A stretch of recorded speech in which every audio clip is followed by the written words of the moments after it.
Ah, her family abandoned her for being pregnant, unaware that the baby's father is the most powerful CEO of the country.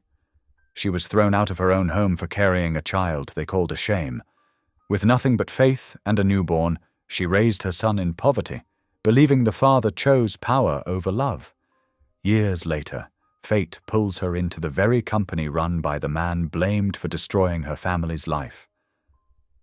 But then, a small boy looks up at a billionaire and whispers words that stop the world cold.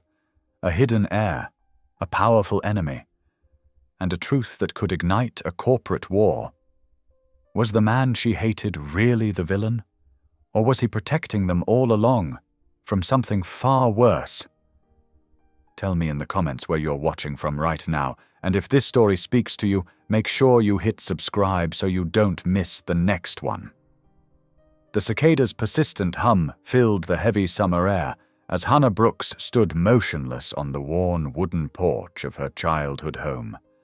Her fingers clutched the small overnight bag until her knuckles turned white, while her other hand held a folded piece of paper that seemed to weigh as much as a brick. The medical report's crisp edges had softened from her constant handling throughout the day, its words confirming what she already knew. She was pregnant. Through the screen door, she could hear her parents' voices, pitched low but sharp with tension. They thought she couldn't hear them, but every word cut through the evening air with painful clarity. "What will people say?"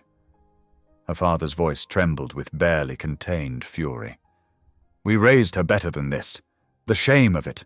Lower your voice," her mother whispered urgently. "She might hear." "Let her hear.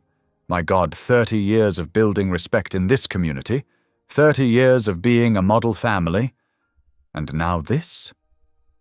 Hannah's throat tightened as she listened to their words slice through her remaining hope. The porch swing where she had spent countless summer evenings reading her Bible creaked softly in the breeze, a sound that had once meant comfort but now felt like a goodbye. She watched a bead of sweat roll down the side of her face, catching her reflection in the window. The young woman staring back at her looked familiar, yet strange, still wearing her Sunday best, but with shoulders that seemed to carry the weight of the world. Taking a deep breath that did little to steady her nerves, Hannah finally pushed open the screen door. The familiar squeak announced her presence, causing the heated conversation in the living room to stop abruptly. Her parents stood like statues in the middle of the room. Her father's face was dark with anger, while her mother wrung her hands in that nervous way she had whenever conflict arose. The family photos on the walls seemed to stare down at them, witnesses to this moment that would change everything. "I need to tell you something," Hannah said, her voice stronger than she felt. She held up the medical paper, watching it tremble slightly in her grip. "Though I think you already know." Her father's jaw clenched, a muscle twitching beneath his skin. "Do you have any idea what this will do to us? To our standing in the church?" "I'm sorry," Hannah whispered, though the words felt hollow even to her. "I know this isn't what you wanted for me, but isn't what we wanted." Her father's voice rose, filling the room. "We wanted a daughter who respected herself, who respected God's word. Not this disgrace." Her mother made a small sound, like a wounded animal, but said nothing. She stood slightly behind her husband, eyes fixed on the carpet, shoulders curved inward as if trying to make herself smaller. "You need to leave," her father said, each word falling like a hammer blow. "I won't have this shame under my roof." Hannah felt the world tilt beneath her feet. "Daddy, please, don't call me that." His voice was ice now, frozen and brittle. "You are no longer my daughter. Leave before night falls." Hannah turned to her mother, seeking any sign of support, any hint of the warm embraces that had once soothed every hurt. But her mother wouldn't meet her eyes, instead studying her own twisted fingers as if they held some secret escape from this moment. The silence stretched between them like a living thing, heavy with unspoken words and shattered dreams. The grandfather clock in the corner ticked steadily, counting down the moments of her last minutes in this house. With trembling fingers, Hannah tucked the medical paper into her bag. Each movement felt mechanical, as if she was watching someone else pack up the fragments of her old life. The family photos on the walls seemed to mock her now, smiling faces frozen in happier times, times that would never come again. She walked to the door, her heels clicking against the hardwood floors she had helped her mother polish countless times. The sound echoed in the silence, each step marking her path toward exile. At the threshold she paused, turning one last time. "I love you both," she said softly, the words falling into the void between them. No response came, only the steady tick of the grandfather clock and her mother's muffled sob broke the silence. Hannah stepped out into the gathering dusk, the screen door closing behind her with a final snap. The street she had played on as a child stretched before her, familiar houses lined up like silent judges. The sidewalk that had led her to school, to church, to friends' homes now led her into uncertainty. As darkness crept across the sky, Hannah walked away from everything she had ever known.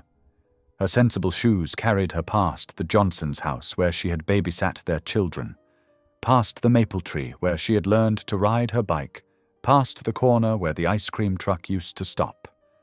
Each step took her further from home, though she had no destination in mind. The weight of her overnight bag grew heavier with each block, but it was nothing compared to the weight in her heart. The medical paper in her bag seemed to burn against her side, a constant reminder of why she was now walking these streets alone as night descended. The humid air clung to her skin, and somewhere in the distance, thunder rumbled, a summer storm approaching. But Hannah kept walking, one foot in front of the other, her mind spinning with questions she had no answers for. Where would she sleep tonight? What would tomorrow bring? How would she care for the life growing inside her? The familiar street lamps began to flicker on, casting long shadows across her path. Each pool of light marked another step away from everything she had known, everything she had been. The cicadas continued their endless song, uncaring that her world had just shattered into 1,000 pieces. In the growing darkness, Hannah Brooks walked on, carrying not just her overnight bag, but the weight of her father's rejection, her mother's silence, and an uncertain future. The street that had always led home now stretched endlessly before her, leading somewhere she couldn't yet see. The first drops of rain fell softly, dotting the pavement around the bus bench where Hannah sat clutching her overnight bag. The streetlight above cast a harsh glow, creating a small island of light in the darkness. She checked her phone, 2:37 in the morning, and the battery was nearly dead, just like her hopes of finding somewhere to stay tonight. As thunder rumbled overhead, Hannah's mind drifted back to another rainy evening, 8 months ago. She had been working late at her family's small investment firm, Brooks Financial, when Ethan Cross first walked into her life. He had appeared in the doorway of her office, tall and composed in his perfectly tailored suit, asking if anyone was still there. "I'm sorry to disturb you," he had said, his voice quiet but commanding. "I was meant to meet with Thomas Brooks, but I seem to have missed him." "My father left an hour ago," Hannah had replied, taking in his earnest brown eyes and the way he stood, confident but not imposing. "I'm Hannah Brooks, the firm's compliance officer. Can I help you?" A small smile had softened his serious expression. "Ethan Cross, I was hoping to discuss a potential partnership." The memory blurred as fresh rain fell harder, forcing Hannah to seek better shelter under the bus stop's plastic awning. She remembered how that first meeting had stretched into hours, their discussion flowing naturally from business to personal interests. Ethan had surprised her with his depth of knowledge about local history, his genuine interest in her opinions, and most of all, his gentle humility, despite his position as CEO of Cross Ventures. Lightning flashed across the sky, illuminating the empty street. In her mind, she saw their first real date, a quiet dinner at a small Italian restaurant where Ethan had confessed his initial nervousness about asking her out. "I wasn't sure it would be appropriate," he had admitted, his usual self-assurance giving way to endearing uncertainty. "Given the potential business relationship between our companies."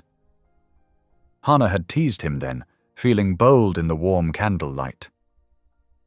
"Is that why it took you 3 meetings to finally ask?" The rain fell harder now, matching the heaviness in her heart. Their relationship had grown slowly, carefully, like something precious being cultivated. Ethan had never pushed, never rushed. He brought her coffee during long work days, remembered small details she mentioned in passing, and always treated her with a respect that made her feel truly seen. Another memory surfaced, Ethan teaching her to play chess in his office one evening, his patience endless as she learned the moves. "Life is like this game," he had said, his fingers lingering on a knight piece. "Every move has consequences, and sometimes the most powerful piece can be the most vulnerable." How ironic those words seemed now. Hannah wiped away tears that mingled with the rain on her cheeks.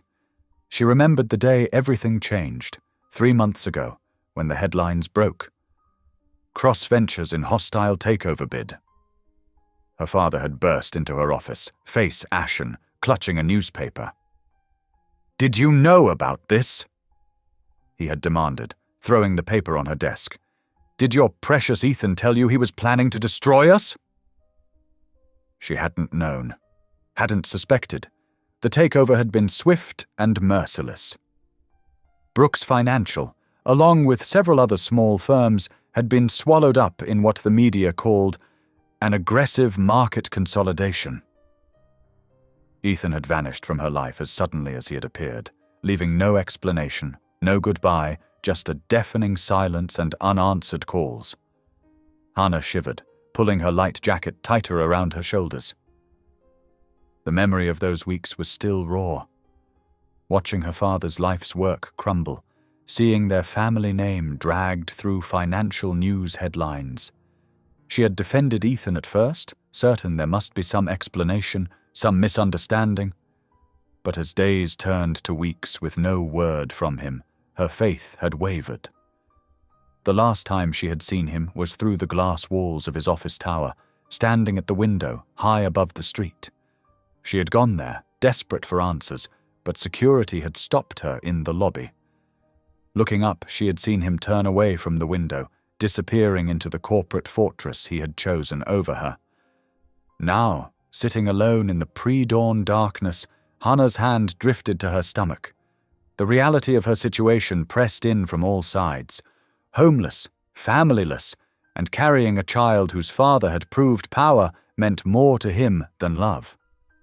Her phone buzzed one final time before the screen went black. Dead battery, dead end. The rain began to ease, leaving behind a heavy mist that shrouded the street in grey. In a few hours, the city would wake up. People would hurry to their jobs. Life would go on as if her world hadn't just imploded. She could call Ethan. His number was still memorized, burned into her heart along with everything else about him. One call could change everything. But as the first hint of dawn began to lighten the eastern sky, Hannah made her decision. She wouldn't call. She wouldn't give him the chance to reject her, reject them again. Whatever power he held over her heart, she wouldn't let him hold power over their future. She had seen what power meant to Ethan Cross, had felt the cold reality of his choices. The early morning mist swirled around her feet as she stood, gathering her bag and what remained of her dignity. Somewhere in this city, she would find a way forward. Somewhere, there would be a place for her and her child to begin again. The morning light filtered through stained glass windows, casting colourful shadows on the worn wooden pews of St. Michael's Church. Hannah stood in the doorway, her overnight bag clutched close, uncertain whether to step inside. The small neighbourhood church looked nothing like the grand building where she had grown up. This one was humble, with peeling paint and mismatched flowers in clay pots by the entrance. Mrs. Eleanor Martinez, arranging hymnals in the front pew, looked up at the sound of the heavy door creaking. Her practiced eye took in everything: the girl's rumpled clothes, the protective way she held herself, the shadows under her eyes that spoke of a sleepless night. "Come in, dear," Eleanor called out, her voice warm and steady. "You look like you could use a cup of tea." Hannah hesitated, then took a tentative step forward. "I'm sorry, I don't mean to intrude. Her voice cracked, and she swallowed hard. "You're not intruding at all," Eleanor assured her, already moving towards the small kitchen attached to the church hall. "I always keep the kettle on during morning prayers. Sit down, rest those feet." The kitchen was tiny but spotless, with cheerful yellow curtains and the smell of fresh bread. Eleanor bustled around, pulling out mugs and leftovers from yesterday's church potluck. "Eat," she said firmly, setting a plate of still good casserole in front of Hannah. "Then we can talk. Or not talk. Whatever you need." Tears welled up in Hannah's eyes at this simple kindness. She hadn't eaten since yesterday morning, and her hands shook as she picked up the fork. As summer faded into fall, Hannah found herself returning to St. Michael's again and again. Eleanor never pushed for explanations, but always had a meal ready and a gentle word to share. Sometimes Hannah would help clean the church or tend to the small garden out back, earning enough to rent a room for a night or two. October brought crisp winds and morning sickness that left Hannah weak and dizzy. She found work where she could, filing papers at a small insurance office, helping at a local daycare, anything that would pay cash and ask few questions. The pregnancy was becoming harder to hide, and each new job lasted a shorter time than the last. "The Lord provides," Eleanor would say, pressing sandwiches and vitamins into Hannah's hands. "You just have to be willing to accept the help He sends." Some nights, when she couldn't find a couch to sleep on, Hannah would curl up in the church basement on an old camping mat Eleanor had forgotten to put away. Those nights she would rest her hand on her growing belly and whisper prayers into the darkness, not for herself, but for the tiny life depending on her. November brought early snow and a series of odd jobs that barely kept Hannah fed. She cleaned houses, organized files, and even spent a week addressing Christmas cards for an elderly woman who paid her in home-cooked meals and warm socks. Her body ached constantly now, the weight of the baby straining her back, but she refused to give up. "You're the strongest person I know," Eleanor told her one icy morning, watching Hannah struggle to her feet after morning prayers. "But strength doesn't mean you have to do everything alone." December passed in a blur of cold days and uncertain nights. Hannah moved between temporary shelters and church basements, carrying everything she owned in one worn bag. The baby moved constantly now, as if trying to remind her that she wasn't truly alone. January brought a job at a small diner where the owner, Martha, took one look at Hannah's condition and insisted she work only short shifts. "Can't have you on your feet too long," Martha declared, sliding extra portions onto Hannah's break time plate. "That little one needs proper feeding." As winter deepened, Hannah's due date drew closer. Eleanor and Martha had worked together to find her a spot at a local women's shelter where she could rest properly in the final weeks. The shelter was cramped but clean, and for the first time in months, Hannah had a real bed to sleep in. On a cold February morning, the first contractions began. Eleanor arrived at the hospital within minutes of Hannah's call, her familiar presence a comfort through the long hours that followed. The delivery room was bright and sterile, so different from the warm, shadowy spaces of St. Michael's, where Hannah had found refuge so many times. 26 hours of labor tested every ounce of strength Hannah had left. But as the first cry of her son filled the room, something new bloomed in her heart. Not just love, but a fierce determination that overwhelmed everything else. The nurse placed the tiny bundle in her arms, and Hannah looked down at her son's face for the first time. He was perfect. 10 tiny fingers, 10 tiny toes, a shock of dark hair, and eyes that seemed to hold all the wisdom in the world. "Hello, Adam," she whispered, the name coming to her naturally. Eleanor stood quietly by the bed, her eyes bright with tears as she watched this moment of creation, not just of a new life, but of a new kind of strength in the young mother before her. Hannah traced her finger along Adam's soft cheek, memorizing every detail of his perfect face. "I promise you," she murmured, her voice thick with emotion but absolutely certain. "You will never ever feel unwanted. You are loved. You are precious. You are exactly who you're meant to be." In that moment, holding her son close while Eleanor's steady presence watched over them both, Hannah felt something settle in her soul. The path ahead would not be easy, but she was no longer lost. She had found her purpose, her reason, her truth, all wrapped up in this tiny person who now depended on her for everything. The late August morning dawned bright and warm as Hannah Brooks helped her 5-year-old son adjust his brand-new backpack. Adam's dark eyes sparkled with excitement, his small hands clutching the straps of the blue and grey bag that still looked a bit too big for his shoulders. "Remember what we talked about?" Hannah asked, kneeling to straighten his collar. Their modest apartment's living room was filled with golden morning light, making Adam's carefully combed hair shine. "Yes, Mama."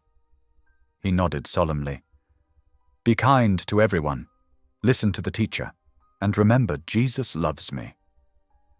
Hannah smiled, her heart swelling with pride and a touch of anxiety. "That's right, sweetheart. And I'll be right here when you get home." The walk to Riverside Elementary took 15 minutes, their footsteps echoing through the quiet neighborhood streets. Adam skipped beside her, pointing out everything that caught his attention: a cardinal perched on a fence, a cat watching from a window, the crossing guard's bright orange vest. At the school entrance, Hannah knelt again, pulling Adam into a tight hug. "I love you so much," she whispered, fighting back tears she didn't want him to see. "Love you too, Mama," Adam replied cheerfully, already turning toward his new adventure. She watched him walk into the building, his little shoulders straight and confident, until he disappeared from view. The apartment felt emptier than usual when Hannah returned. She had 2 hours before her shift at the diner started, just enough time to throw in a load of laundry and prep dinner for later. Their life ran on a careful schedule. It had to, with Hannah juggling 3 jobs to make ends meet. Mornings and early afternoons, she waited tables at Martha's Diner, the same place that had helped her through her pregnancy. Evenings, she cleaned offices in the business district. Weekend mornings, she helped with the church daycare program, where Adam could stay with her while she worked. It wasn't easy, but they managed. Their apartment might be small, but Hannah had made it a home. Bright curtains hung in the windows, and Adam's artwork decorated the walls. A worn but comfortable couch held pride of place, covered with a colorful quilt Eleanor had made them. The coffee table displayed Adam's favorite children's Bible, well thumbed and loved. That evening, after picking Adam up from the after-school program, they sat at their small kitchen table eating mac and cheese with hot dogs, Adam's favorite dinner. His eyes were bright as he told her about his day. "Ms. Thompson said I'm a good reader," he announced proudly. "And I made a friend named Marcus. His favorite color is blue, too." "That's wonderful, sweetheart." Hannah smiled, watching him eat with enthusiasm. "I'm so glad you had a good first day." Adam was quiet for a moment, pushing a piece of hot dog around his plate. "Marcus has a dad," he said finally. "He picks him up from school sometimes." Hannah's heart tightened, but she kept her voice steady. "All families are different, remember? Some have mums and dads, some just mums, some just dads. God makes each family special in its own way." "But I have a dad somewhere, right?" Adam looked up at her, with those searching eyes that sometimes seemed too wise for his years. "You said he had to go away before I was born." Hannah reached across the table to squeeze his small hand. "Yes, you do have a father. He had to leave before he knew about you. Sometimes grown-ups have to make hard choices."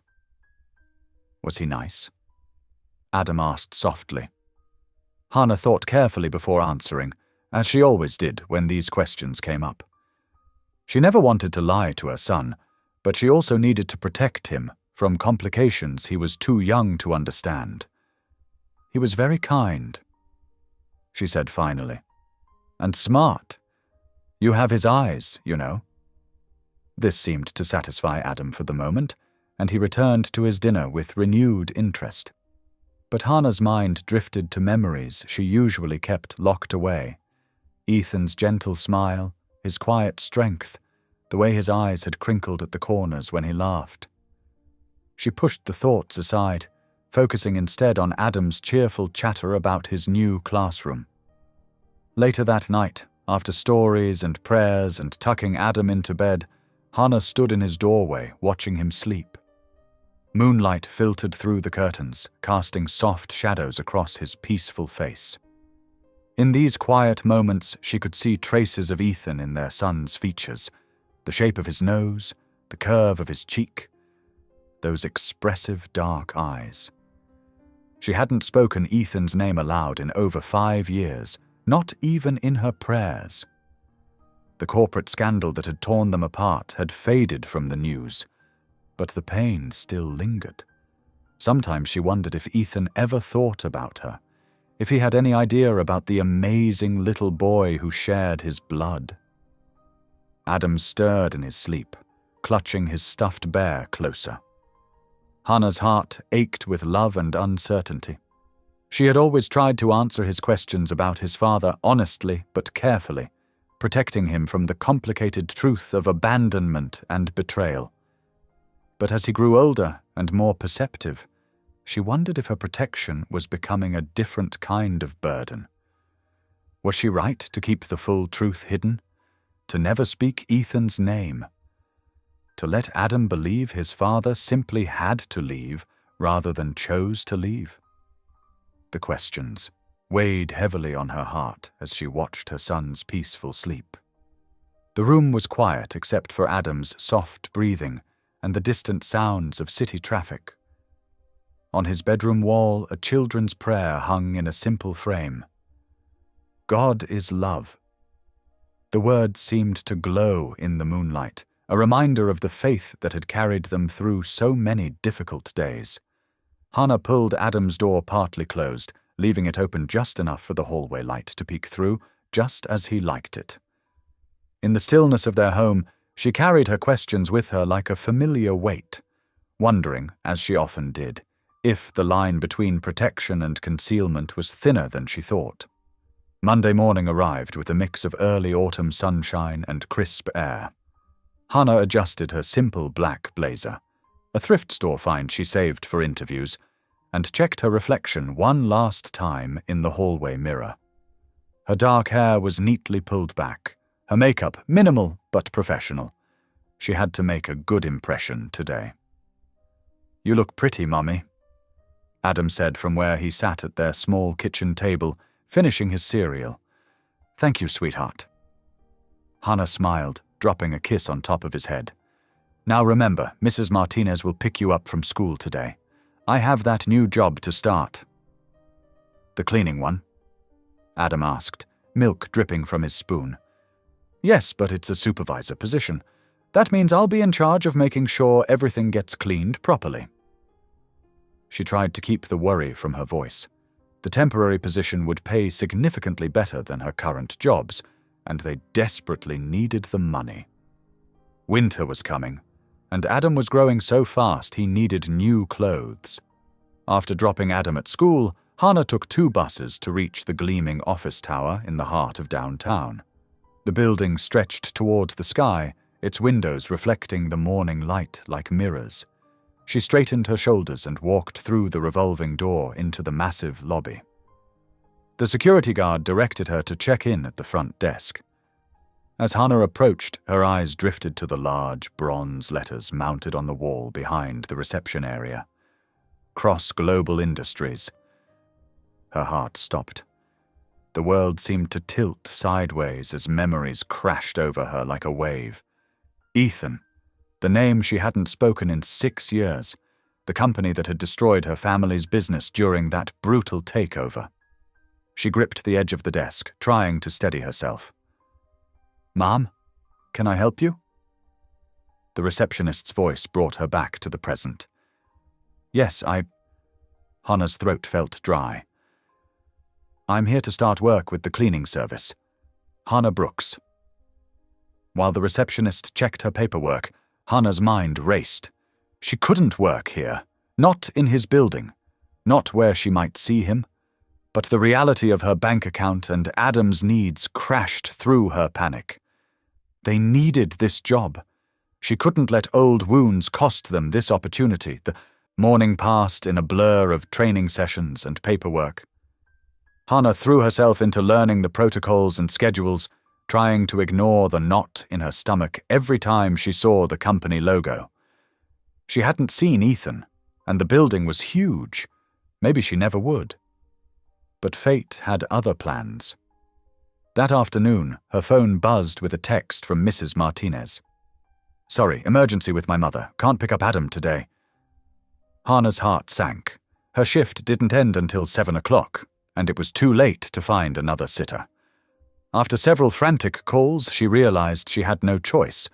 She would have to bring Adam to work with her. "It's just for a few hours," she told him as they rode the elevator up to the 42nd floor. "You can do your homework in the break room while I finish my rounds. Please stay where I put you, okay?" Adam nodded solemnly, clutching his backpack. "I promise, Mommy." The evening cleaning crew was already at work as Hannah showed Adam to the employee break room. She set him up at a table with his homework and snacks, then hurried to check on her team's progress. 10 minutes later, she returned to find the break room empty. "Adam?" Panic seized her chest as she called his name. "Adam!" A cleaning cart rattled by, pushed by one of her new staff members. "Oh, I saw a little boy heading that way," the woman said, pointing down the hallway, toward the executive offices. Hannah ran, her sensible shoes squeaking on the polished floor. The executive wing was supposed to be empty at this hour. Most senior staff left by 5 o'clock. She rounded a corner and saw light spilling from the partially open door of the executive lounge. Through the gap, she could see Adam standing in the middle of the room, and across from him, frozen behind a sleek desk, stood Ethan Cross. Time seemed to stop. Ethan looked exactly as she remembered, tall and distinguished, his dark hair now touched with silver at the temples. He was staring at Adam with an expression of complete shock. And then Adam's small voice broke the silence, clear as a bell. "Mommy says, you're my daddy." Hannah's world narrowed to this moment, this impossible collision of past and present.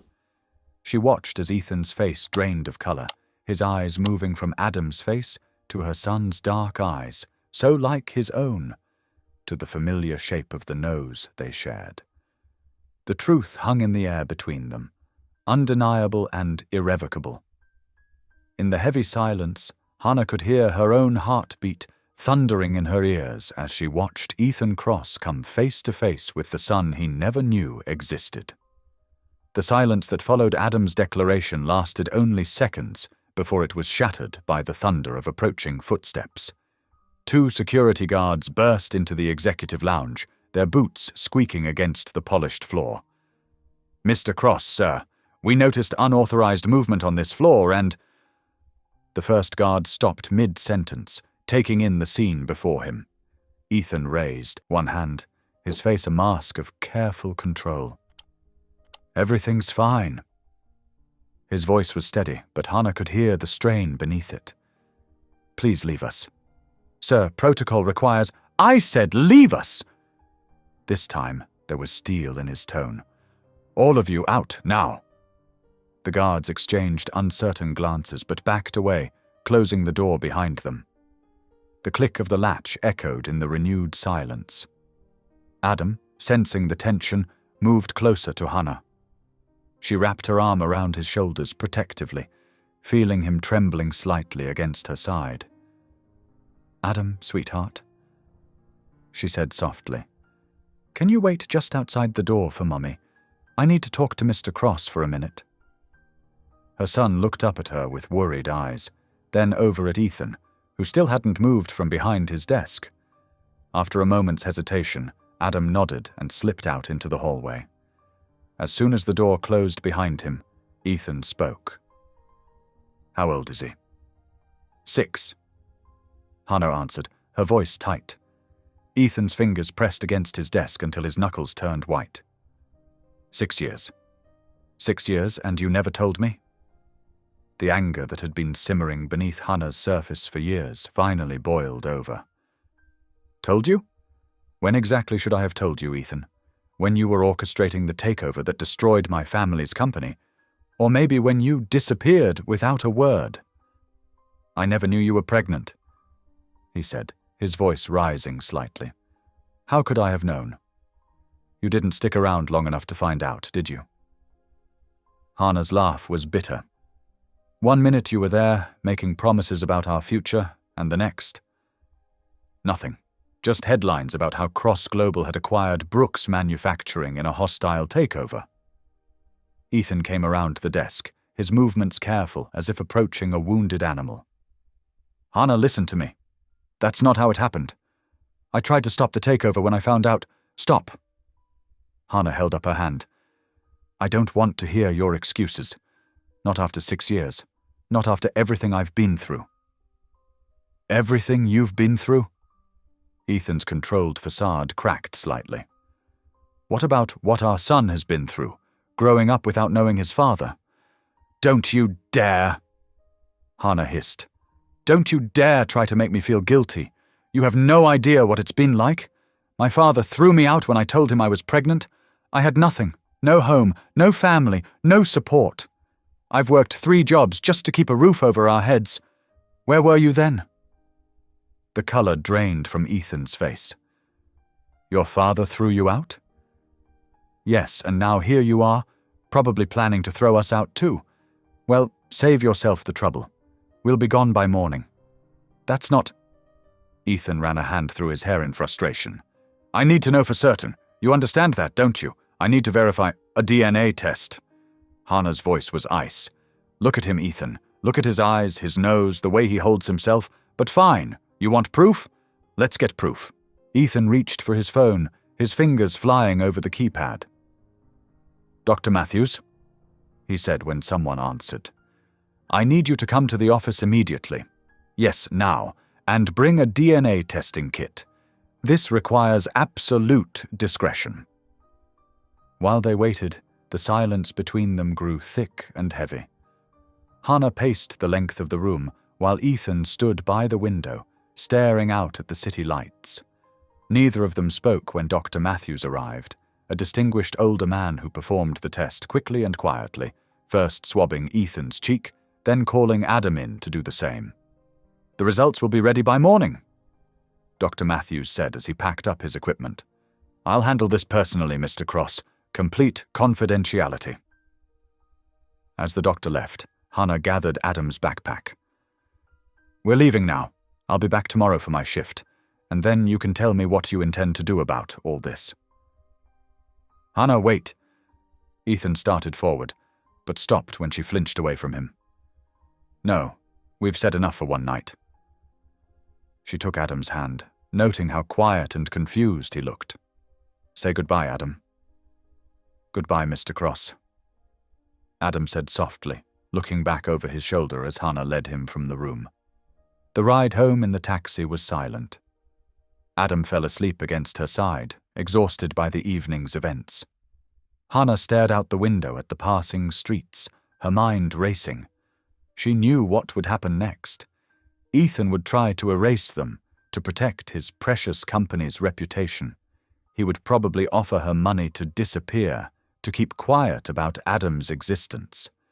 As she carried her sleeping son up to their small apartment, Hannah felt tears burning behind her eyes. She had been naive to think she could work at Cross Global without consequences. Now everything she had built, every careful protection she had put in place for Adam, was crumbling.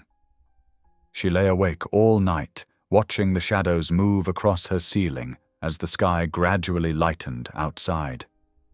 When her alarm went off at 5:30 in the morning, she hadn't slept at all. She got Adam ready for school, trying to act normal, trying not to let him see her fear. Walking into the Cross Global building that morning felt like walking to her execution. She knew that somewhere in this tower of glass and steel, Ethan Cross was holding the results of that DNA test. She knew he was probably already planning how to deal with this inconvenient truth, this threat to his perfectly ordered world. As she changed into her work uniform in the employee locker room, Hannah's hands shook. She had survived being disowned once before. She had built a life from nothing. She would do it again if she had to, would go anywhere, do anything to protect her son. But as she stepped out to begin her shift, Hannah couldn't shake the crushing weight of defeat. She had lost this battle before it even began. Ethan Cross had destroyed her family's legacy once before. Now he would do it again, this time more personally than ever. The early morning sun cast long shadows across Ethan's office as he stared at the manila envelope on his desk. Dr. Matthews had hand-delivered it moments ago, his expression carefully neutral. Now, alone with the truth he'd demanded, Ethan found his hands wouldn't stop shaking. He opened the envelope slowly, pulling out the clinical pages inside.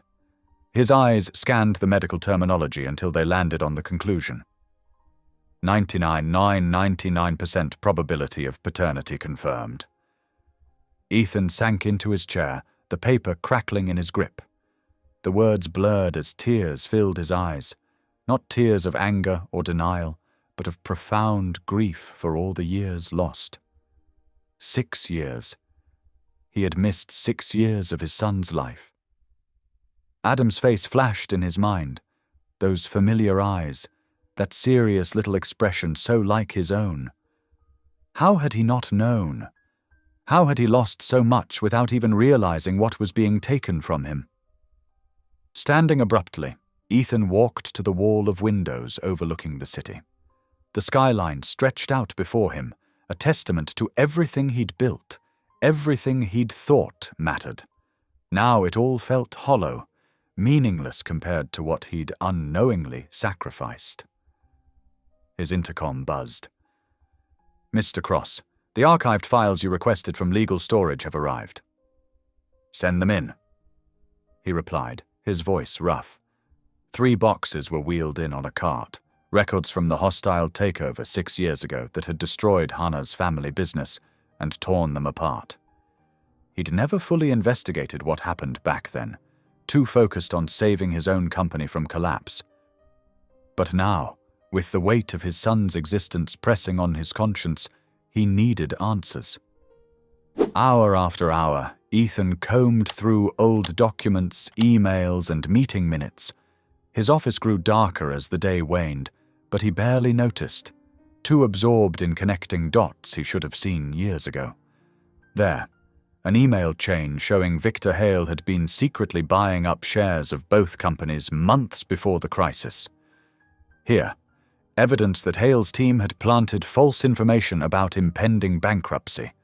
And finally, buried in legal correspondence, proof that Hale had orchestrated the whole thing, manipulating both sides to weaken them before swooping in for the kill. Ethan's hands clenched into fists. He'd been played. used as an unwitting weapon against Hannah's family. No wonder she hated him. While he'd been fighting to keep his own company afloat, Hale had been pulling strings behind the scenes, making sure everyone believed Ethan was responsible for the destruction. His phone buzzed. A message from HR confirming a new position had been created in their community outreach department. It was a strategic role, one that would utilize Hannah's experience while keeping her close enough to protect. He knew she would see it as manipulation, but he had to try. The next morning, Hannah sat stiffly in a chair across from his desk, her face a mask of careful neutrality as he explained the new position. "Community Outreach Coordinator?" She repeated, her tone skeptical. "And this has nothing to do with the DNA results?" "The position needs to be filled," Ethan said carefully. "Your background in small business operations and your connection to local communities make you an ideal candidate. The salary is triple your current rate, with full benefits." Hannah's eyes narrowed. "So this is your solution? Buy me off with a cushy job?" "This isn't about buying anyone off," Ethan replied, keeping his voice level despite the pain her words caused. "It's about creating an opportunity that benefits everyone involved." "Everyone involved meaning you and your company's reputation?" Hannah stood, pacing to the window. "What happens when people find out your new community outreach coordinator has a 6-year-old son who looks exactly like you?" Ethan watched her, noting the tension in her shoulders, the way her hands trembled slightly despite her fierce expression. "That's not my concern right now. What matters is providing stability and security for Adam." At their son's name, Hannah's composure cracked slightly. She turned back to face him, conflict clear in her eyes. "And if I refuse?" "Then you refuse," Ethan said simply. "But I hope you'll consider it. Not for me, but for Adam's future." Silence stretched between them, heavy with unspoken words and years of misunderstanding. Finally, Hannah picked up the contract from his desk. "I'll need time to review this," she said, her voice carefully controlled. "Of course, take all the time you need." As Hannah left his office, Ethan watched her go, knowing she was walking away, believing he was trying to control her, to buy her silence. The truth, that he was desperately trying to protect them both while he investigated Victor Hale's role in their past, would have to wait. Later that afternoon, Hannah's signed contract arrived on his desk. Her acceptance was a small victory, but Ethan felt no triumph. Instead, he felt the weight of responsibility settling more firmly on his shoulders. She had accepted this position, believing she was stepping closer to an enemy, planning to expose what she saw as his corruption. He tucked the contract into his desk drawer next to the DNA results and the growing file of evidence against Victor Hale. Soon, he would have enough proof to confront the real villain in their story. Until then, he would have to bear Hannah's distrust and find a way to build a bridge to the son he had only just discovered. The autumn leaves drifted past Hannah's office window as she organized another community outreach event. 3 weeks had passed since she'd accepted the position, and despite her initial suspicions, the work itself was meaningful. She found herself actually making a difference in people's lives, something that both pleased and confused her. Her desk phone buzzed. "Ms. Brooks, Mr. Cross would like to confirm tomorrow's afternoon meeting with Adam." Hannah's stomach tightened. These supervised visits had become part of their weekly routine, carefully scheduled and monitored. "Yes, confirm for 3 o'clock, please." Through the glass walls of her office, she could see Ethan in the distance, speaking with a maintenance worker. Something about his posture caught her attention, the way he listened intently, nodding with genuine concern. A few minutes later, she watched him make a phone call, and by the end of the day, she learned that the worker's daughter had received an anonymous scholarship to attend college. This wasn't the first time she'd noticed such things. Last week, it was a security guard's medical bills mysteriously paid. The week before, a cafeteria worker's car repairs taken care of. Each time, the help came anonymously, but Hannah had begun to recognize the pattern. That evening, as she collected files from her desk, a cleaning crew member named Maria approached her. "Ms. Brooks, I wanted to thank you for mentioning my son's situation to Mr. Cross." Hannah frowned. "I'm sorry." "The after-school program? My Roberto was on the waiting list, but somehow he got in. They said an anonymous donor covered the fees for several families." Maria's eyes shone with gratitude. "I never mentioned it to Mr. Cross directly, but you must have told him." "I didn't." Hannah started, then stopped. She remembered mentioning Maria's struggles during a department meeting, but she hadn't specifically asked for help. Yet somehow, the situation had been resolved. The next afternoon, Hannah watched through the glass walls of the children's playroom as Adam showed Ethan his latest drawing. The space had appeared shortly after Adam's first visit, a room filled with books, educational toys, and art supplies, supposedly part of the company's new family-friendly initiative. "Look," Adam said, holding up his artwork. "It's a robot that helps people who are sad." Ethan knelt beside him, examining the crayon creation with genuine interest. "That's very thoughtful. Why did you choose to make it help sad people?"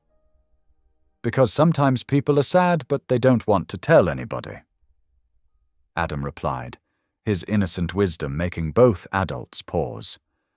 "Like Mommy sometimes." Hannah's heart clenched. She hadn't realized Adam noticed her quiet moments of grief. Later that evening, after Adam had gone home with his regular sitter, Hannah found herself drawn to the company archives. She'd been spending more time there lately, driven by a need to understand the truth about the past. As she dug through old files, a folder caught her eye.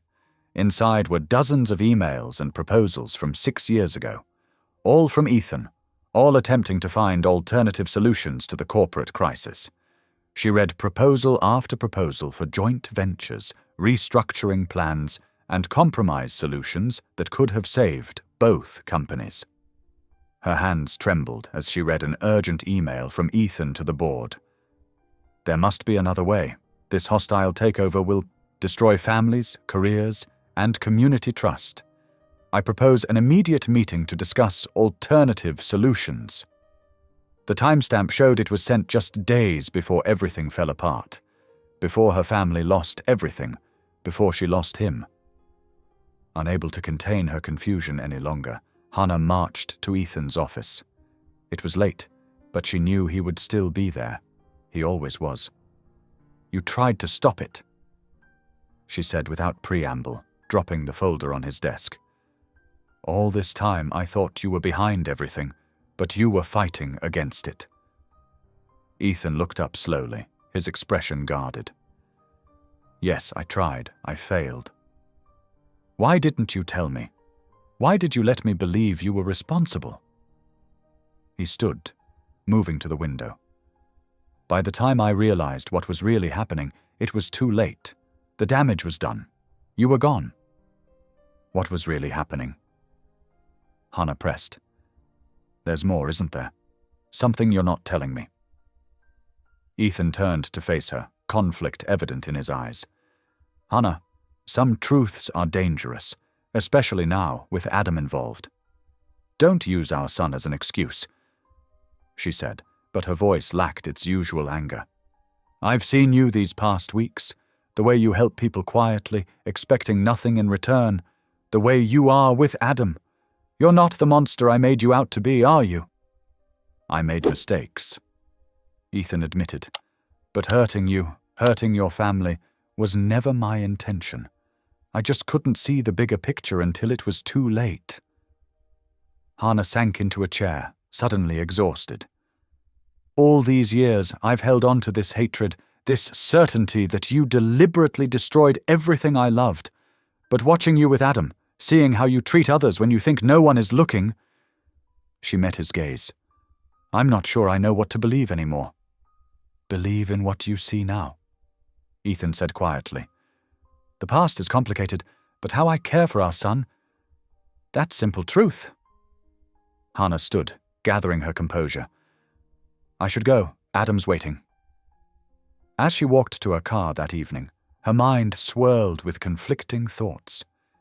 The Ethan she'd hated for 6 years was becoming harder to reconcile with the man she observed daily, the one who remembered every detail Adam shared, who helped others without seeking credit, who looked at their son with such profound love and regret. Had she been wrong? Had her pain and anger blinded her to a truth far more complex than she'd imagined? The certainty she'd clung to for so long was crumbling, leaving her unsure of everything except one fact. The man she'd painted as a villain in her mind bore little resemblance to the one she watched day after day, quietly trying to make amends. The autumn sun cast long shadows through the office windows as Hannah organized files on a quiet Saturday afternoon. Most employees had gone home, leaving the building eerily silent. She jumped when Ethan appeared in the doorway, his expression unusually tense. "Do you have a moment?" he asked softly. "There's something you need to know." Hannah nodded, following him to his private office. The space felt different on weekends, more personal, less imposing. Family photos she'd never noticed before sat on a shelf behind his desk. "I should have told you this years ago," Ethan began, his voice heavy with regret. He pulled out a thick folder and placed it on the desk between them. "What happened to your family's business? It wasn't just a hostile takeover. It was orchestrated by Victor Hale." Hannah's breath caught.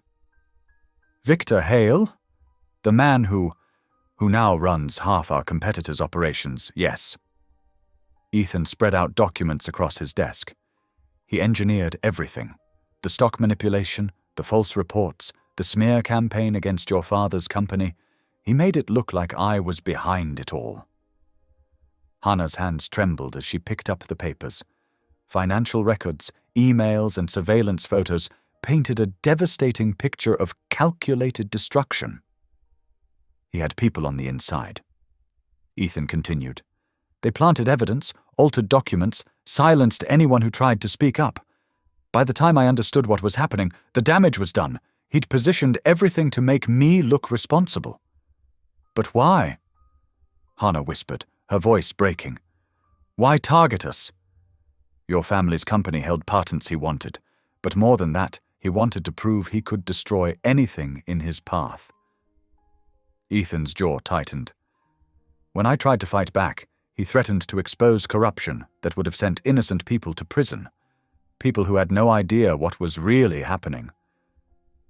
Hannah sank into a chair, documents scattered across her lap. "All these years, I blamed you. I hated you." "I know." Ethan's voice was gentle.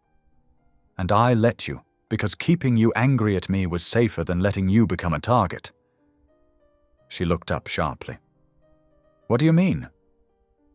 Ethan sat down across from her, his shoulders heavy with the weight of long-held secrets. "About 2 years after everything fell apart, I saw a photo of you with Adam. He was just a toddler, but—" He swallowed hard. "I knew. The moment I saw him, I knew he was mine." "You knew?" Hannah's voice cracked. "All this time. I started watching over you both from a distance, making sure you had work opportunities, that your apartment building stayed affordable, that Adam's preschool got anonymous donations for new playground equipment." His eyes met hers. "I couldn't be there openly without putting you at risk, but I tried to help however I could." Tears spilled down Hannah's cheeks as years of pain and misunderstanding crashed over her. "I was so alone," she whispered, "so scared. I'm sorry." The words seemed to tear from his throat. "I'm sorry I couldn't protect you better. I'm sorry I let you believe the worst of me. I thought I was keeping you safe, but I hurt you deeply in the process." Hannah pressed her hands to her face, shoulders shaking with 6 years of pent-up grief. Ethan moved, closer, hesitating before placing a gentle hand on her shoulder. The simple touch broke something inside her, and suddenly she was sobbing. for her lost family, for the years of struggling alone, for the truth she'd never known. "I didn't know," she kept saying. "I didn't know. I should have found another way." Ethan murmured, "I was trying to protect you from Hale, but I caused so much pain." They sat together as the sun set, sharing pieces of the past they'd never spoken aloud. Ethan described his desperate attempts to stop the takeover, his horror at realizing Hale's true intentions, his years of quiet intervention in their lives. Hannah talked about her pregnancy, her father's rejection, the lonely nights wondering how she'd provide for their child. As evening settled over the city, they moved to the small executive lounge where Adam had first confronted Ethan. Their son slept peacefully on the couch, having spent the afternoon drawing pictures in Ethan's office while they talked. Hannah watched Adam sleep, his small face peaceful in the dim light. "He has your determination," she said softly. "The way he tackles problems, that's all you. He has your heart." Ethan replied, "Your compassion. The way he notices when others are hurting." Their eyes met in the shadows, years of misunderstanding and pain giving way to something softer, more tentative. Ethan reached out slowly, taking Hannah's hand in his. She didn't pull away. "I don't know what happens next," she admitted. "This changes everything, but we'll figure it out." Ethan promised. "Together this time." Adam stirred slightly in his sleep, mumbling something about robots and butterflies. Both parents smiled, and in that shared moment of tenderness, Hannah felt something she hadn't experienced in years. Hope, not just for herself, but for all of them. She squeezed Ethan's hand gently, watching their sleeping child. The future was uncertain, but for the first time in 6 years, she didn't feel alone in facing it. The truth had finally set them free to heal, to forgive, and perhaps to build something new from the ashes of the past. Monday morning arrived with a cold drizzle that matched the growing storm inside Cross Global Industries. Hannah stepped into the lobby, her new security badge pinned neatly to her blazer, only to find people staring and whispering behind their hands. Her phone buzzed with a news alert, and her heart stopped as she read the headline, "Secret Love Child of Cross Global CEO. Sources Reveal Corporate Scandal." The article was filled with carefully crafted half-truths and innuendos, painting her as a calculating gold digger who had manipulated her way into the company. Anonymous sources claimed she had orchestrated her son's chance meeting with Ethan to force recognition. The comments section was already filling with cruel speculation. Hannah's hands shook as she made her way to her office. Co-workers who had been friendly last week now avoided eye contact. Some gathered in small clusters, their conversations dropping to whispers as she passed. Ms. Brooks, her assistant Jenny, met her at the door with wide eyes. "The board has called an emergency meeting. They want you there in 15 minutes. The boardroom was a fortress of dark wood and tension. The directors sat like stern judges, their faces masks of disapproval. Victor Hale occupied a chair near the head of the table, his expression one of carefully crafted concern. Ethan stood at the window, his back rigid with contained fury. "Ms. Brooks," the board chairman began, "serious allegations have been brought to our attention regarding improper conduct and potential exploitation of company resources." Hannah felt the floor shift beneath her feet. "These accusations are completely false." "Are they?" Victor's voice was smooth as oil. "We have documentation showing your strategic placement within multiple departments, culminating in a very public scene with your son. The timing seems calculated."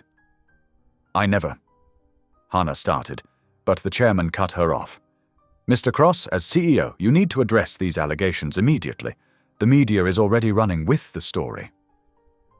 Ethan turned from the window, his face a mask of professional detachment that made Hannah's heart crack. She knew what was coming before he opened his mouth. "I categorically deny any personal relationship with Ms. Brooks or her child," he stated flatly.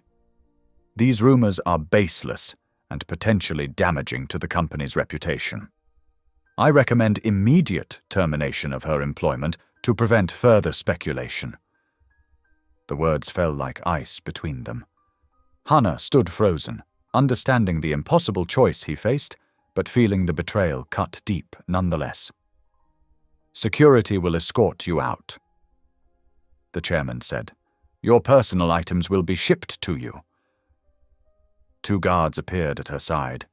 Hannah walked out with her head high, past the staring faces of her co-workers, past the desk where she'd built a new life, past the spot where Adam had first met his father.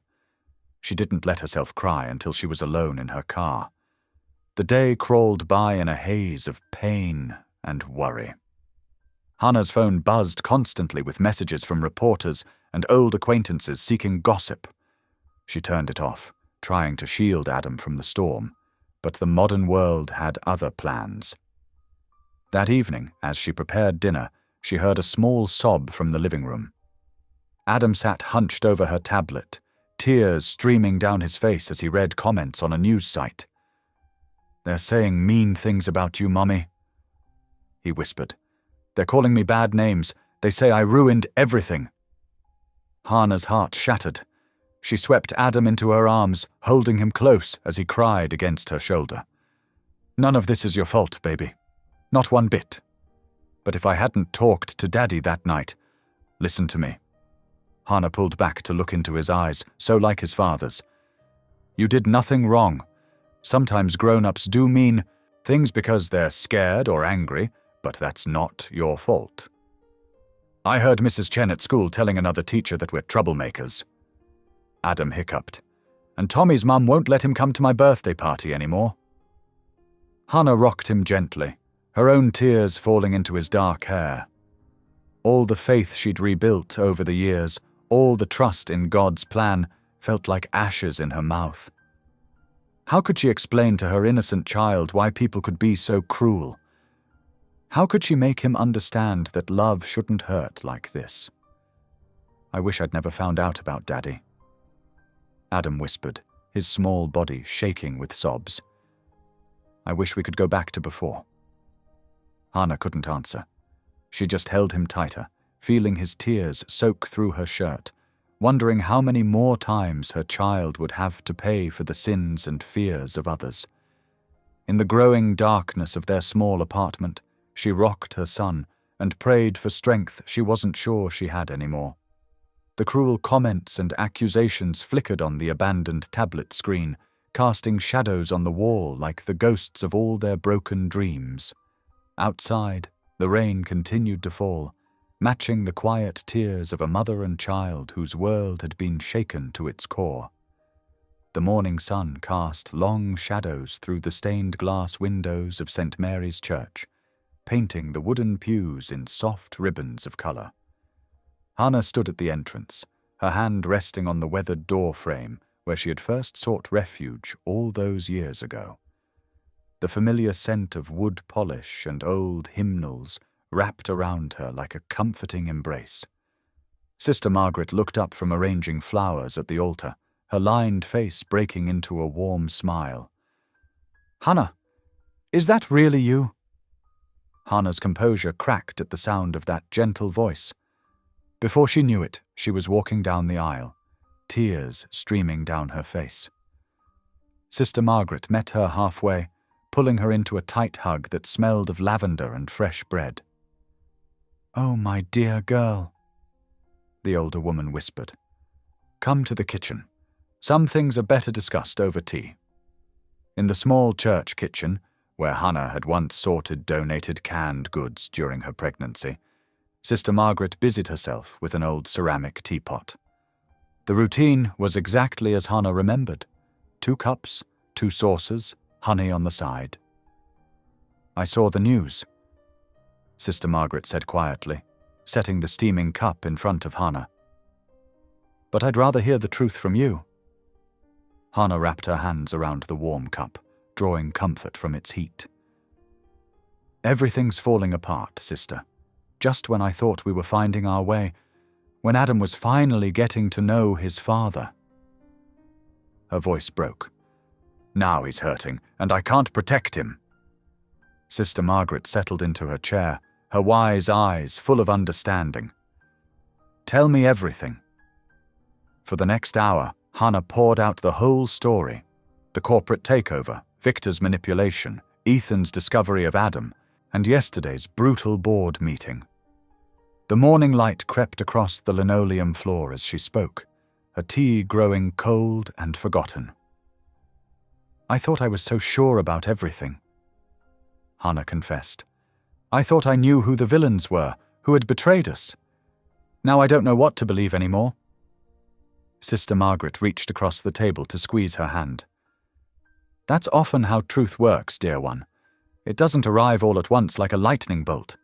It unfolds slowly, like a flower opening to the sun. But Adam is suffering now. The things people are saying about him, about me, in God's time, not ours." Sister Margaret reminded her gently. "Remember when you first came here? You were certain your world had ended. But look at the beautiful life you built, the wonderful boy you raised." Hannah wiped her eyes with a paper napkin. "I'm trying to keep my faith, sister, but it's so hard when everything seems to be working against us." "Perhaps," Sister Margaret said thoughtfully, "everything is actually working towards something better than you can see right now. Trust isn't about having all the answers. It's about believing there are answers even when we can't see them." Across town, in his private office at Cross Global Industries, Ethan was building a case. Spread across his desk were years of financial records, email correspondence, and confidential memos. His laptop displayed a complex web of shell companies and hidden transactions, all leading back to Victor Hale. "Sir," his assistant's voice came through the intercom, "Mr. Davidson from Legal is here. Send him in." James Davidson entered, carrying another stack of files. "I found what you asked for, the original documentation from the Brooks family business takeover." Ethan took the files, his jaw tightening as he read. Victor left a trail. He always does. His pride won't let him completely cover his tracks. "Sir," Davidson said carefully, "pursuing this could have serious consequences. The board might see it as a personal vendetta." "It is personal," Ethan replied quietly. "But that doesn't make it any less true." He spread out the new documents, adding them to his growing collection of evidence. Years of Victor's careful manipulation were becoming clear. The orchestrated business collapse, the planted evidence suggesting Ethan's involvement, the systematic silencing of anyone who questioned the narrative. The timing of yesterday's leak wasn't coincidental. Ethan mused. "Victor's getting nervous. He knows I'm close to something." "Close to what, exactly?" Ethan pulled up an old email chain. "Look at these timestamps. The day before the Brooks takeover was announced, Victor met with 3 board members who later resigned. All 3 received substantial offshore payments through a company that traces back to his wife's family trust." Davidson whistled softly. "That's illegal as hell. And it's just the beginning." Ethan's voice was grim. "I've found similar patterns in 6 other acquisitions. Victor's been building his power base for years, using the same tactics over and over." He stood and walked to the window, looking out over the city skyline. Somewhere out there, Hannah was trying to protect their son from the fallout of his public denial. The thought made his chest ache. "Sir," Davidson said hesitantly, "if you pursue this, Victor will fight back hard. He could expose your relationship with Ms. Brooks and Adam. The board might demand your resignation to avoid scandal." "I know." Ethan turned back to his desk, his decision already made. "But I'm done letting fear of consequences dictate my choices. I've stayed quiet too long, trying to protect everyone by playing it safe. Look where that got us." He gathered the most damning evidence into a single file. Prepare the legal documents. I want everything ready to file by tomorrow morning. Even if it costs you the company. Ethan thought of Adam's face that first night in the executive lounge, looking up at him with complete trust. He thought of Hannah's tears yesterday, of all the years stolen from them by lies and manipulation. The company isn't worth the price of staying silent, he said firmly. Truth costs what it costs. I'm ready to pay. Davidson nodded and gathered his notes. I'll have the paperwork ready by 8 tomorrow. After his lawyer left, Ethan sat alone in his office as evening shadows lengthened across the floor. On his desk, the evidence of Victor's crimes lay in neat stacks, each page representing a choice between self-preservation and justice. The safe path would be to back down, to protect his position and power. But as he looked at a recent photo of Adam on his phone, the boy's smile so much like his own at that age, Ethan knew there was really no choice at all. Some things were worth any price. He began organizing the files for tomorrow's legal filing, his movements deliberate and certain. The time for half measures and careful maneuvering was over. Whatever the cost, whatever the consequences, the truth would finally come to light. The morning after Ethan's decision to pursue legal action, the wheels of justice began turning with deliberate precision. In his corner office at Cross Global Industries, he worked methodically through stacks of documents, each one adding another piece to the puzzle of Victor's deception. 3 different shell companies. Ethan muttered, marking connections on a whiteboard that stretched across one wall, all leading back to the same offshore account. His assistant knocked softly, entering with fresh coffee. Mr. Davidson called. He's filed the initial motion with the court. Thank you, Sarah. Any word from the board? They've scheduled an emergency meeting for next week, Thursday at 9 in the morning. Ethan nodded, his expression grave. 7 days to prepare everything. 7 days until he either exposed years of corruption or lost everything he'd built. Across town, Hannah sat at her small kitchen table, helping Adam with his math homework. She'd established a new routine. Breakfast at 7, school by 8, homework right after dinner. Structure helped Adam feel secure, even as whispers and speculation swirled around them. "Mommy?" Adam said, looking up from his multiplication tables. "Tommy at school asked why my last name is different from my daddy's." Hannah's heart clenched, but she kept her voice steady. "What did you tell him?" "I said families come in lots of different ways." Adam's pencil moved carefully across the paper. "Like how Joey has 2 mummies, and Maria lives with her grandmother." Tears pricked at Hannah's eyes. "That's exactly right, sweetheart. You're very wise." Later that evening, after tucking Adam into bed, Hannah's phone buzzed with a text from Ethan. "Can we talk?" They met at a quiet coffee shop several blocks from both their homes. Ethan looked tired, his usual crisp appearance slightly rumpled from long hours at the office. "The legal filing is done," he said quietly, stirring his untouched coffee. "Davidson thinks we have a strong case." Hannah nodded, her own cup warming her hands. "How is Adam handling everything at school?" "He's incredibly resilient." Hannah replied, "But he notices more than he lets on. I'm trying to keep things as normal as possible." "I've been thinking." Ethan hesitated. "After the board meeting next week, regardless of what happens, I want to acknowledge him publicly, as my son. No more hiding." Their eyes met across the table, years of pain and misunderstanding slowly giving way to cautious understanding. The next few days fell into a rhythm of preparation and waiting. Ethan spent long hours with his legal team, building an airtight case against Victor. Each evening, he received brief updates about Adam from Hannah, small moments and achievements that both warmed and pained him, reminders of all he'd missed. On Monday, Davidson brought more evidence.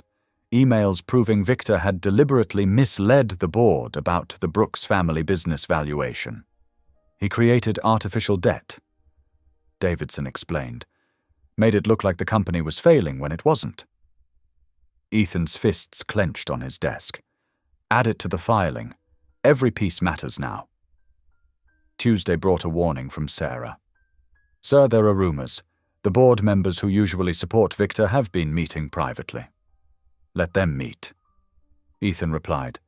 The truth doesn't change based on who believes it. Wednesday afternoon, Hannah took Adam to the park, watching him play with other children while she sat on a bench nearby. Her phone contained a short message from Ethan. Everything's ready for tomorrow. Thank you for trusting me with this. She watched Adam laugh as he chased butterflies, his joy untouched by the adult complications swirling around him. Be careful. She texted back. Not just for us, for yourself too. That evening, as darkness settled over the city, Ethan remained alone in his office. The evidence against Victor was organized in precise folders, ready for tomorrow's presentation. The legal documents sat in his briefcase, each page representing years of hidden truth finally coming to light. Ethan stood at his window, looking out at the city lights. In less than 12 hours, he would either expose a decade of corporate corruption or lose everything he'd built. The company he'd devoted his life to, the reputation he'd earned through years of ethical leadership. All of it hung in the balance. But as he thought of Adam's innocent question that first night, Mommy says, "You're my daddy," he knew the real stakes were far more personal than corporate power or professional legacy. Slowly, Ethan lowered himself into his office chair. For the first time in years, he bowed his head in prayer. The words came hesitantly at first, then with growing certainty. Lord, he whispered into the quiet office, I don't know if I deserve to ask for anything. I've made so many mistakes, stayed silent when I should have spoken.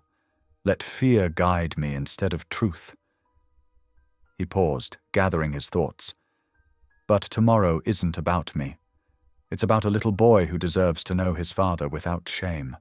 About a woman who's carried burdens alone for far too long. About setting right what should never have been wrong.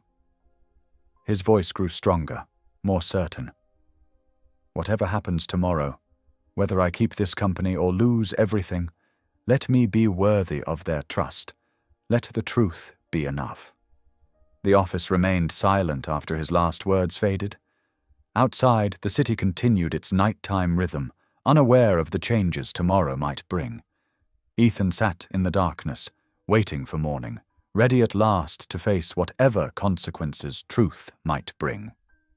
The morning sun cast long shadows through the towering glass windows of Cross Global Industries' executive floor.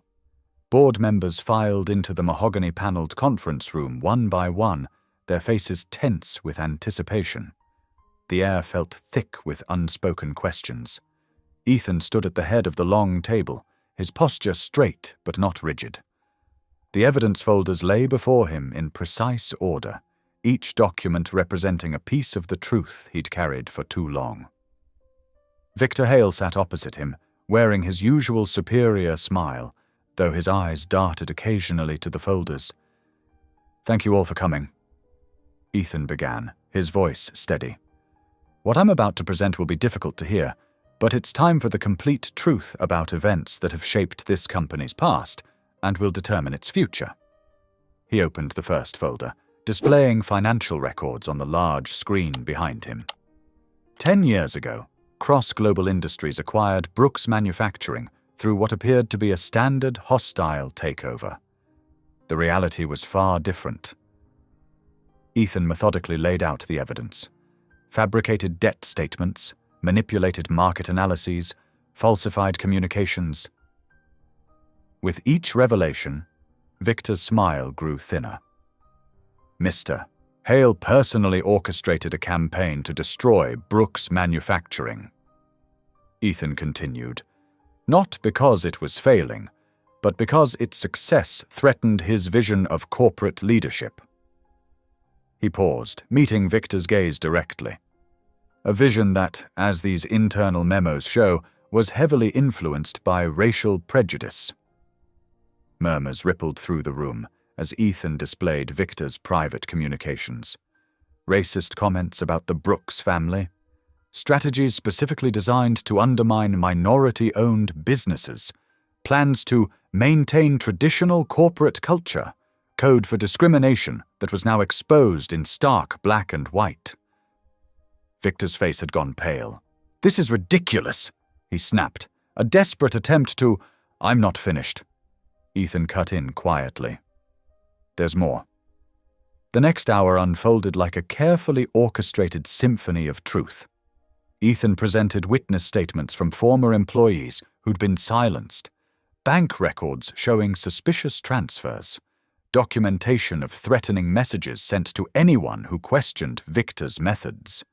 The board members' expressions shifted from skepticism to shock to anger. Several began taking furious notes. Others just stared at Victor, who had stopped trying to interrupt, and now sat in rigid silence. "Finally," Ethan said, his voice softening slightly, "there's a personal matter that needs addressing." He took a deep breath. 6 years ago, I discovered I had a son. His mother is Hannah Brooks, daughter of the family whose business we acquired. I chose not to acknowledge him publicly at the time, a decision I deeply regret. The room went completely still. Victor's face twisted into a sneer. "So that's what this is about. Protecting your little— My son's name is Adam." Ethan interrupted firmly. "And this isn't about protecting anyone except the truth.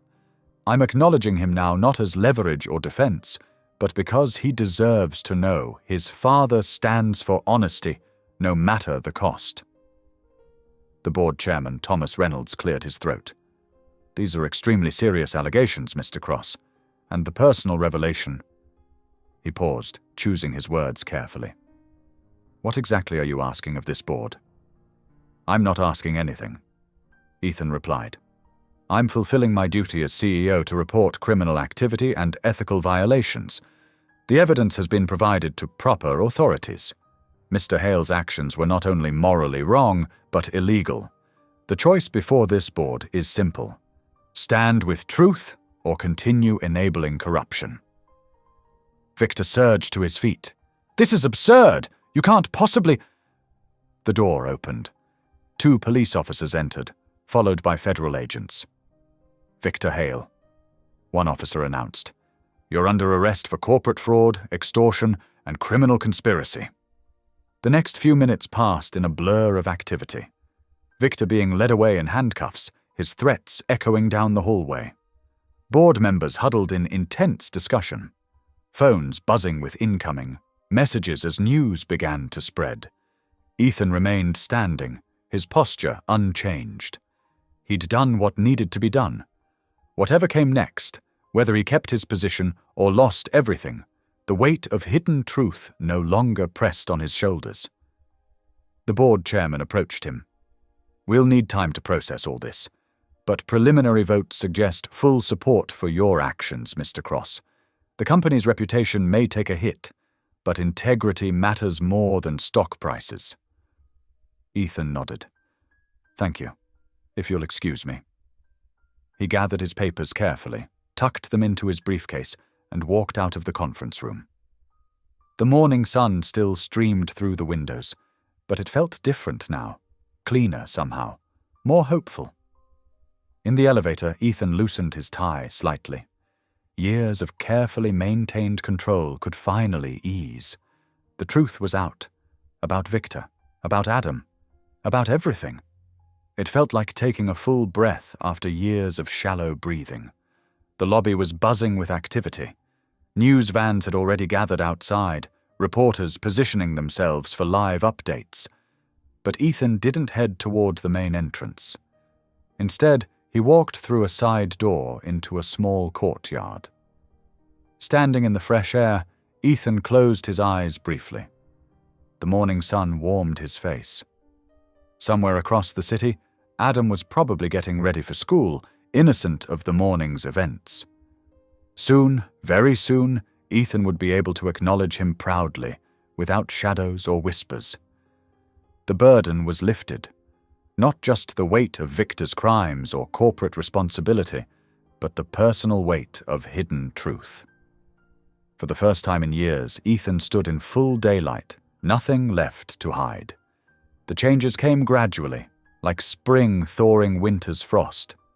In the first week after Victor's arrest, Ethan worked tirelessly to stabilize the company. He replaced corrupt executives with people known for their integrity, established new transparency protocols, and created an ethics oversight committee with real power to investigate wrongdoing. The business press buzzed with speculation and criticism, but Ethan remained steady. Each morning, he arrived early to review reports and meet with department heads. Each evening, he made time to call Adam, listening to stories about school and helping with math homework over the phone. "Daddy?" Adam asked one evening, his voice crackling through the speaker. "Are you still coming to my soccer game on Saturday?" "Wouldn't miss it for anything," Ethan replied, smiling at how natural the word "daddy" now felt. "I'll be there early to help you warm up." By the second week, Ethan began the delicate process of reviewing all of Victor's past acquisitions. His team discovered dozens of small businesses that had been unfairly pressured or manipulated. One by one, Ethan reached out to make things right. The Brooks family business stood at the top of his list. One sunny morning, he invited Hannah to his office, spreading out papers across his desk. "I've had our lawyers draw up complete restoration papers," he explained, watching her face carefully.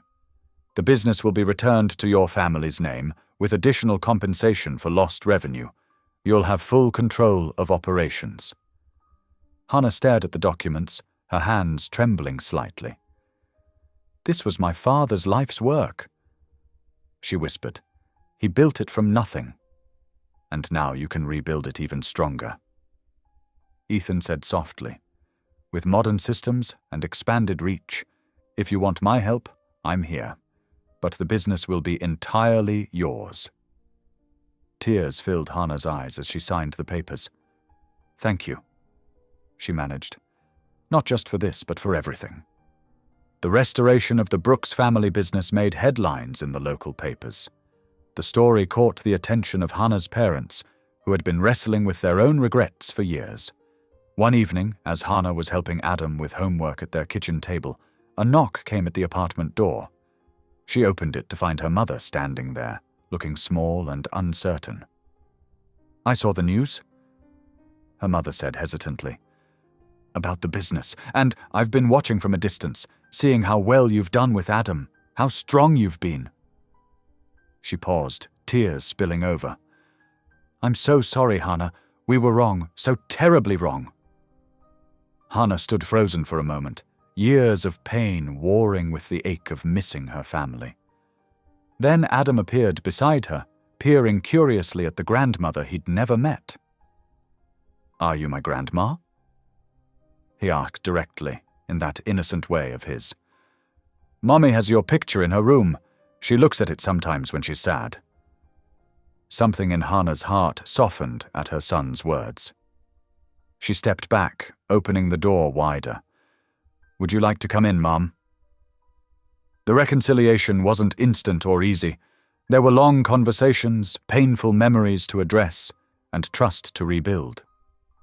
Hannah's father took longer to come around, his pride making it harder to admit his mistakes. But Adam's presence helped bridge the gap, his natural warmth and forgiveness showing them all a better way. As spring turned to summer, positive changes bloomed everywhere. The Brooks family business reopened with updated systems and a loyal customer base eager to return. Hannah split her time between learning the operations and maintaining her role at Cross Global, where she now headed community outreach programs. Adam thrived in ways that made both his parents' hearts swell. No longer carrying the weight of secrets, he bounded through life with infectious joy. His teachers noted improved confidence. His soccer coach praised his leadership on the field, and his smile, always bright, now shone without shadows. Ethan attended every school event, parent-teacher conference, and soccer game. He and Hannah developed an easy co-parenting rhythm, their past hurt gradually healing through shared focus on their son's happiness. One warm evening, after Adam's championship soccer game, the three of them walked through a quiet park. Adam ran ahead to the playground, leaving his parents on a bench watching the sunset paint the sky in gentle pinks and golds. "He's growing so fast," Hannah mused, watching their son navigate the monkey bars with determination. "He is," Ethan agreed. Then, after a thoughtful pause, "Hannah, there's something I've been wanting to ask you." She turned to look at him, noting the unusual note of uncertainty in his voice. Ethan reached into his pocket and pulled out a small, simple box. No fanfare, no grand gestures, just quiet sincerity in his eyes as he opened it to reveal a classic diamond ring. "I love you," he said simply. "I love our son, and I want to spend the rest of my life showing you both how much you mean to me. Will you marry me?" Hannah's breath caught. In the distance, Adam's laughter carried on the evening breeze.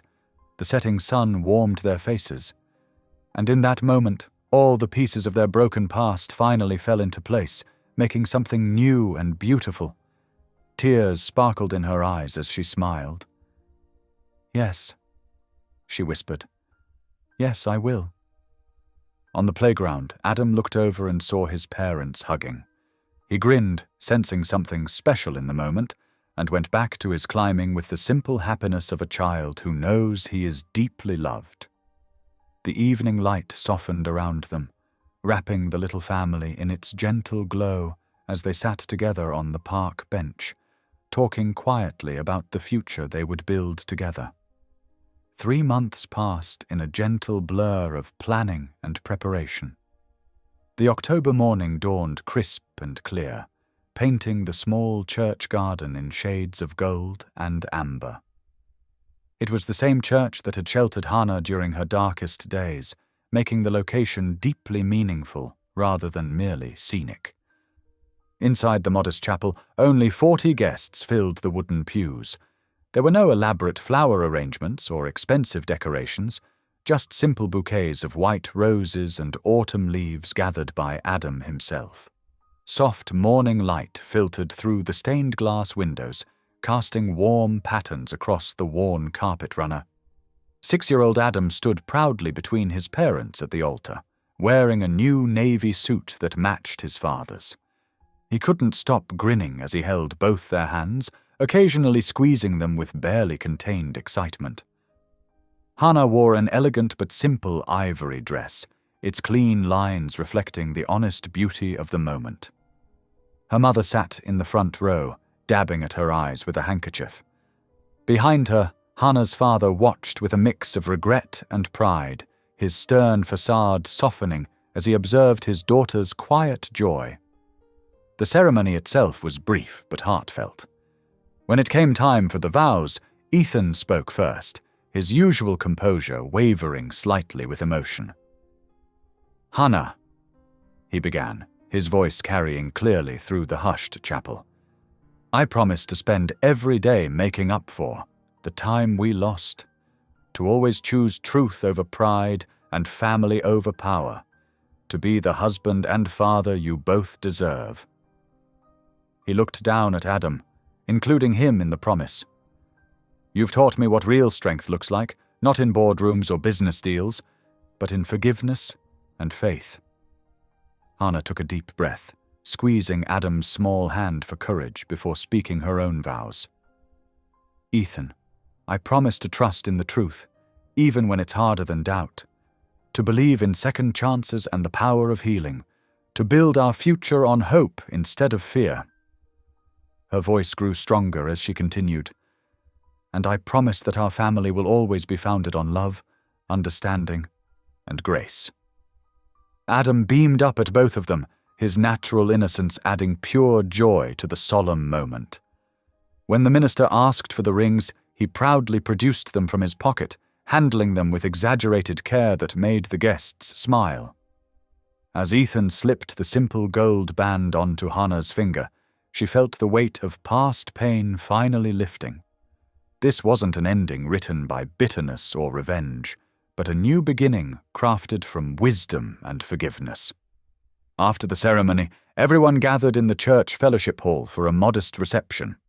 There was home-cooked food, heartfelt toasts, and the kind of genuine laughter that can't be orchestrated by even the most expensive wedding planner. Adam darted between guests, proudly introducing himself as their son, no longer feeling any need to hide or explain. He especially loved telling the story of how he'd first recognized his father in that executive lounge, speaking truth with a child's perfect clarity. As the afternoon went on, Hannah found herself standing slightly apart from the celebration, watching her new family with quiet wonder. Ethan was showing Adam how to properly cut a piece of cake, both of them concentrating with identical expressions of serious focus. Her parents were chatting comfortably with Ethan's mother, bridges being rebuilt one conversation at a time. The scene before her wasn't perfect. There were still awkward moments, careful pauses, and healing relationships. But it was real, authentic, built on a foundation of hard-won truth rather than glossy pretense. Looking down at her wedding ring, Hannah felt something settle in her soul. This wasn't the fairy tale ending she might have dreamed of as a young girl. It was better, because it was earned through courage, strengthened by adversity, and shaped by grace. She had walked through rejection without letting it define her, faced poverty without losing her dignity, protected her child while learning to trust again. And now, watching Adam laugh as Ethan twirled him around the makeshift dance floor, Hannah realized she had found something more precious than mere happiness. She had found peace. Not the shallow peace of compromise or the bitter peace of revenge, but the deep, lasting peace that comes from choosing love over fear, truth over pride, and forgiveness over resentment. As if sensing her thoughts, Ethan looked up and caught her eye across the room. His smile held understanding, respect, and a promise for their future. Adam waved excitedly, beckoning her to join their dance. Hannah moved towards them, her heart full. This was her family, not perfect, but perfectly real. And in that reality, she had finally found her true home. The afternoon light streamed through the windows, warming the simple fellowship hall with its gentle glow. Children's laughter mingled with soft conversation and music. And in the midst of it all, Hannah danced with her husband and son, holding close the precious gift of a love that had been lost, found, tested, and made stronger through it all. The afternoon sun painted long shadows across the community park as Hannah sat on a weathered wooden bench, watching Adam play in the open field. Golden light caught his dark hair, so like his father's, as he chased butterflies through the tall grass, his laughter carrying on the warm breeze. Not far away, Ethan stood with a small group of local business leaders, discussing plans for a new youth center. His voice carried the same quiet authority it always had, but now it held something more, a warmth that came from knowing exactly who he was and what mattered most. Hannah smoothed her simple cotton dress, remembering how different life had been just 2 years ago. Back then, she'd carried the weight of secrets and survival alone. Now, watching her son play freely while her husband worked to make their community better, she felt the profound difference between mere survival and truly living. Adam's joyful shout drew her attention as he discovered a patch of wild daisies. He immediately began gathering them with intense concentration, his small fingers carefully selecting each bloom. This was who he'd always been, naturally loving, unfailingly honest. Even in their hardest times, his pure heart had been their compass. The community leaders began dispersing, shaking hands with Ethan as they left. He caught Hannah's eye and smiled, the kind of smile that still made her heart skip even after all they'd been through. Or perhaps because of all they'd been through. Looking up at the vast blue sky, Hannah closed her eyes and offered a quiet prayer. "Thank you," she whispered, "for turning our trials into triumph, for showing us that truth matters more than pride, and love is stronger than fear. Thank you for giving us the courage to rebuild what was broken." The prayer continued in her heart as she watched Adam racing back towards them, his fist full of slightly crushed daisies. His face glowed with the simple joy of giving as he approached, already calling out, "Mommy! Daddy! Look what I found!" This was their reward for choosing truth, not wealth or power or perfect happiness, but something far more precious. They had found wholeness, real, lasting peace, the kind that comes from facing hard things together and letting love lead the way forward. As Adam reached them, practically bouncing with excitement to share his floral treasures, Hannah stood from the bench. She stepped toward her family with quiet confidence, no longer afraid of what tomorrow might bring. Their foundation was built on faith now, strengthened by honest love, and illuminated by the kind of truth that sets people free. Ethan reached down to lift Adam up, accepting the slightly wilted daisies with the same grave attention he gave to million-dollar contracts. Adam beamed at them both, secure in the knowledge that he was deeply loved and completely accepted. The late afternoon light wrapped around them like a blessing as they stood together in the peaceful park.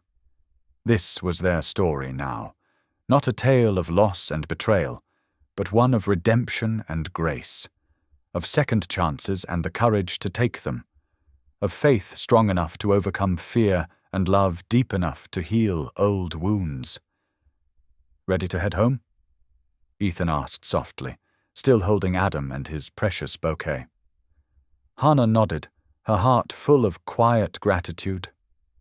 As they began walking together across the sun-drenched field, she knew with absolute certainty that this was exactly where they were meant to be. Not because everything was perfect, but because everything was real, honest, whole. The path ahead was clear now, lit by truth and paved with love. And they would walk it together, step by step, day by day, guided by faith and strengthened by grace. Thank you for being here. If something in this story stayed with you, I'd love to see you again. Subscribe, and tomorrow I'll bring you another story crafted with heart.